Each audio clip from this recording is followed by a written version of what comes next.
जो first type of the antibody है उसको हम कहते हैं आईजीजी। आईजीजी क्या है?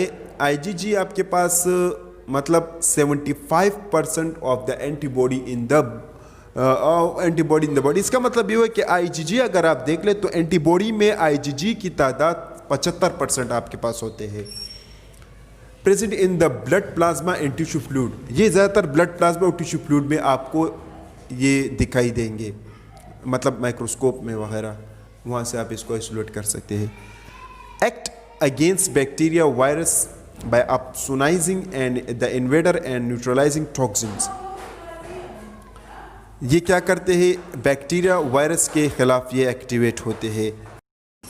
इस पॉइंट का मतलब ये हुआ कि act against bacteria viruses by opsonising, मतलब ये है कि अगर ये आपके पास एक मिसाल के तौर बैक्टीरिया है तो बैक्टीरिया के ये एंटीजन पोर्शन है, आप देख सकते हैं, तो यही एंटीजन पोर्शन के साथ ये अगर बाइंड होता है आईजीजी, तो इस बाइंडिंग की वजह से ये क्या करते हैं, फिर फेगोसाइटिक सेल को एक्टिवेट करते हैं। वो फेगोसाइटिक सेल आकर इसको क्या करते हैं, इनगल्फ करते हैं, फिर आसानी से इसको इनगल्फ कर लेते हैं।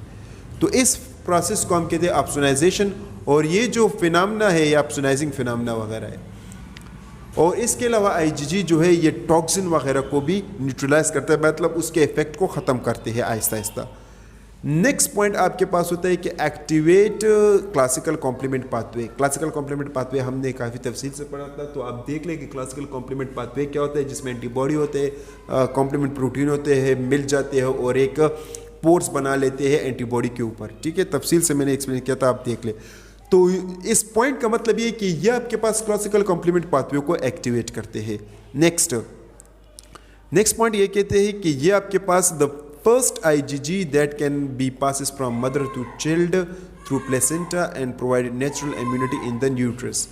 कहने का मतलब इनका ये हुआ कि ये फर्स्ट IgG है, मतलब पहला IgG है जो कि मदर से बच्चों में ट्रांसफ़र होते हैं प्लेसेंटा के ज़रिए, और इसी तरह ये एक नेचुरल इम्यूनिटी प्रोवाइड करते हैं यूट्रस वाले एरिया में, मतलब अगर बेबी हो तो वहाँ पर भी ये एक नेचुरल इम्यूनिटी एक्टिवेट करता है।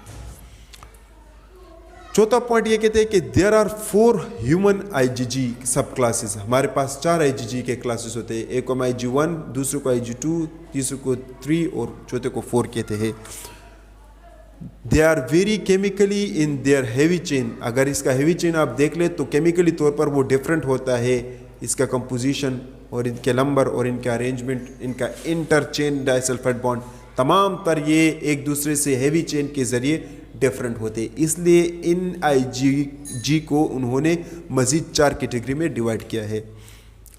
और इन IgG में अगर आप देख ले तो हमारे पास तकरीबन IG1 आपके मतलब IG1 इसमें आपके पास 23% IG1।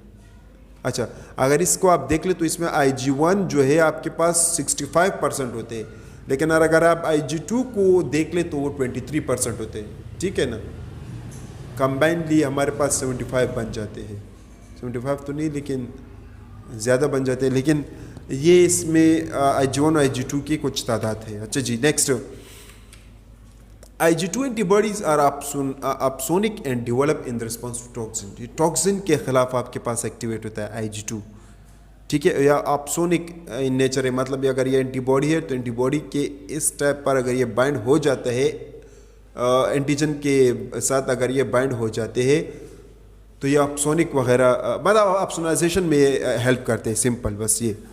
नेक्स्ट पॉइंट ये कहते हैं IG1 IG3 upon recognition of their specific antigen binds to receptors expressed on neutrophils and macrophages that increase phagocytosis। इनका मतलब ये हुआ कि अगर IG1 और IG3 आपके पास एंटीजन पर बाइंड हो जाते हैं तो तब ये आपके पास न्यूट्रोफिल, मैक्रोफेजेस या दूसरे जो फेगोसाइटिक सेल होते हैं उसको एक्टिवेट करते हैं और फेगोसाइटोसिस के अमल को इंक्रीज करते हैं।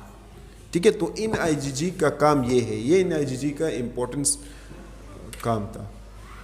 लास्ट पॉइंट ये कहते हैं कि IgG4 antibodies function as a skin sanitizing immunoglobulin. ये स्किन में आपके पास पाए जाते हैं, स्किन सैनिटाइजिंग इम्यूनोग्लोबुलिन उसको कहते हैं। मतलब स्किन में कोई इन्फेक्शन वगैरह होते हैं तो IgG4 एंटीबॉडी उसको कंट्रोल करने में अहम रोल अदा करते हैं। तो ये आपके पास IgG एंटीबॉडी है, ठीक है, ये देख ले। इसमें अमीनो एसिड की तादाद भी देख ले, इसमें ये सल्फ़र वगैरह भी देख ले, ये सब कुछ आपके पास IgG एंटीबॉडी का एक स्ट्रक्चर है।